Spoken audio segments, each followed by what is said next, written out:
Hey there, I'm Dan Herman. This is Voices from Isolation.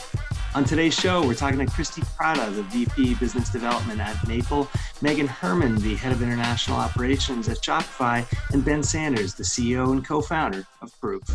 Christy, you're an executive at a Toronto-based company called Maple Healthcare, a telemedicine company that virtually connects patients and doctors 24/7. It would seem that your company is tailor-made for a period in time where we don't want to go to busy places like doctors' offices. But I imagine that premise was both true yesterday or before the COVID-19 crisis. But has this changed the trajectory? Has it accelerated things? How has life changed for Maple since COVID-19 started? It's a great question, and thanks for the introduction. I think your point is well taken in that certainly we've seen a growth in momentum during COVID, but also we were already at the point where we'd started to see a shift. So I've been with the company for close to 3 years now, and if I remember back to when I first joined, telemedicine and virtual care, or digital health even more broadly, was still quite new. And we've seen a lot of growth even in the past 3 years. Conversations have gone from, who are you and what is telemedicine, to people are already starting to know about it. And we were hitting, I would say, a good pace of growth going into COVID. But COVID, as you rightly noted, has really amped up the trajectory of that. Certainly, in this environment where it's unsafe for people to go and see doctors in person, in fact, that's often not available. There's been lots of reduction in medical services in person. Virtual care is playing a huge role during the COVID period of time to help manage illness and manage risk and spread. So, Megan, you're the head of international growth operations for Shopify. And objectively, you're one of the companies that seems to be winning through this COVID-19 crisis and some of the trends it's accelerated. Can you tell a little bit about how your world's changed over the last couple of months? Yeah, absolutely. We're one of the people in a rare spot of being a solution. We have been able to really look at what is the opportunity for us to help in this situation. And so while we had a very merchant and customer-centric roadmap that we created at the beginning of the year, the biggest change for us is actually that those needs of our merchants have changed with COVID. Very basic retail practices are no longer a thing that are a priority to merchants. For example, coming into a store, purchasing something in person. So there's a whole new set of products, features that are required now. And I think what's been really interesting is on the international team, we've typically looked at our product gaps on a market by market basis. And that merchants in one country might need one particular set of features, and that would be very different. But with COVID, we've actually seen that because we are all in this together, there is a level of consistent problems that now we as a company can kind of come together and solve on a global level. As the CEO, the co-founder of Proof, how has life changed over the last 30 days for you? Last night was the first time I opened my suitcase or packed up my suitcase in 2 months. And that was highly unusual for me because I typically live out of it. My partner's always giving me a hard time that I never unpack my things. And this is the first 2 months of consecutive time in the last decade that I haven't been on a plane. Did you like not traveling? Was that a part of your life that you loved, or is it part of your life that you hated? It's crazy. I went to the University of Waterloo, and the program there was set up so that every 4 months you had to move. It wasn't just traveling, but it was actually moving to a new place. And so I did the math one day recently, and I have lived with over 100 different people in 40 or 50 different places. So nomadic life has very much been entrenched in my adult life for the last 18 years. And so I'm used to it far more than most are. So it is weird to now be kind of stuck and not moving. I'm fortunate to be in the Yukon, which is a kick-ass place to be for self-isolation, because I can literally walk 5 minutes outside my door and be in the woods and not see anyone for an hour. And so that's really remarkable. But at the same time, it's cool to see how much we're able to get done without being in person. I think that it's helping the industry that we serve, which is government, realize that it's 2020 and all of these things that we're trying to do to help them digitize, with electronic signatures and online tools and all those things that aren't really a baseline in government today. People are saying like, oh yeah, we can do that, and why aren't we? And so I'm hoping that changes our lifestyles for the better. Given that you are a person like myself who appreciates FaceTime and talking to people as you walk through the office, does the office exist again in the way we knew it, whether that's 6 months or 12 months from now? Or do you think there's going to be more of this where we work from home and actually forego our nice tech offices with the perks and the candy wall?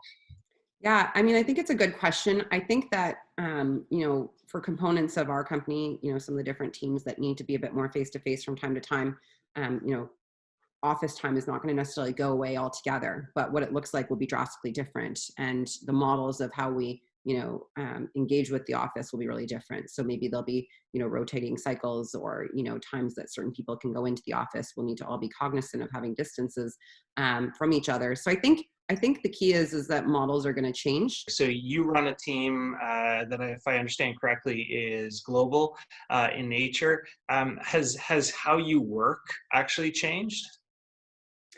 Yeah, that's what's been interesting. From day one, the international team has had to navigate working remotely. We have parts of our team literally crossing almost every time zone and across every continent. So we're very used to working when we can't see each other in person and finding effective ways to do that. But I think one of the biggest challenges is that in this work from home ecosystem, I also have 2 children at home banging on the door asking me to look at their next Lego creation. And this great husband who's also trying to pursue his own projects and initiatives and trying to make sure that balance is there. So the biggest challenge is that focus time. You really need to be disciplined in terms of being focused on those deeper thought work than actually doing the day-to-day work. It is hard to not be seeing more people. I'm lucky to be living with my partner. We've been together for the last couple of years, but prior to that, I always had projects and work as my number one. And I think something that struck me is, though that always felt fulfilling because I could go and access that social interaction when I needed it or wanted it, that it wouldn't be available to me today in the same way is something that's made me realize that I do need it in a way that I hadn't previously considered. What do you miss either professionally or personally about the pre-COVID world? That's a really good question. I mean, on the one hand, we're really lucky in the company that we're in to be one of the companies that's really growing and thriving in this environment. And the way we're growing and thriving is by helping other people. So there's a lot of satisfaction and excitement that, myself and the other employees at Maple get by working for a company like this in this time. We really all feel like we're making a difference. But certainly, I can say personally, it's been a bit of a difficult transition, shifting to leading a team where you're able to engage on a day-to-day basis is really difficult. I lead our business development team, and as we probably all know, or those of you who are in business development know, there's a lot of collaboration and a lot of work that gets done by having those random touch points when you walk by someone in the office. So really have had to shift our ways of working to be able to make sure we still have those touch points. We still have the ability to strategize and get together as a team. But I think it's been a really great learning experience. And I think that some of this kind of constraints and restrictions that we have aren't going to go away for a very long time. I think there's a pre and post, COVID. And I think in particular, the difference is that it's allowing us to kind of ground ourselves on what's really important. I find myself spending weekends socializing even more with people than I used to over a medium like this, connecting more closely with the people that are really important in my lives. And so kind of it's surfacing the things that matter more. I don't think I'm too different from many people in that respect, of just the freedom to move about and do what you want to do when you want to do it, but also the social component. I mean, maybe I'm just old, but I definitely miss the in-person connection. Just grabbing lunch, having a quick conversation. Right now, the people whom I used to be in an office with, I have to ping them on Slack. Maybe they're there, maybe they aren't. And so there is that the convenience and the quick feedback that I miss, and of course the socialization. And if I'm being really honest, I mean, we are very well taken care of at Shopify. So having to heat up my own soup has been really painful.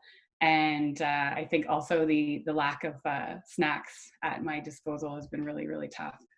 So when this passes and we're allowed to go back out, what's the first thing you're going to do when you're allowed to do whatever you want? It's a great question. I do miss being able to eat out with friends. I miss, like you said, just sitting in a coffee shop, watching and observing people. I think the thing that I miss the most, though, is just being able to give my closest friends a really big hug. Honestly, go for coffee with coworkers or grab a quick lunch. And I can admit that before COVID, it was something I didn't always necessarily feel like I had the time to do or make time. We're all quite busy in the day and sometimes, don't always make time to go for lunch with people. But I think that's something that I'll be really excited to do is, take some of my new team members out for lunch and get to know them face to face, reconnect for coffee with those that you've only seen over a video screen, with 60 other people on that kind of shared, all hands calls. So having more of those kind of touch points, I think I'm really excited just to see people again and have those. Honestly, I really miss having people over for dinner. I think that's probably the first thing I would want to do. I also happen to live with someone who's a very good cook. So it doesn't even mean that I would have to do a lot of the work. I would just get to enjoy the social part of having people over and eating good food. So that would probably be the first thing on my list. Sounds like there's a trend. You must have a really great husband. You conduct that, yes. Do you think people should know that there's a conflict of interest and that actually we live in the same place?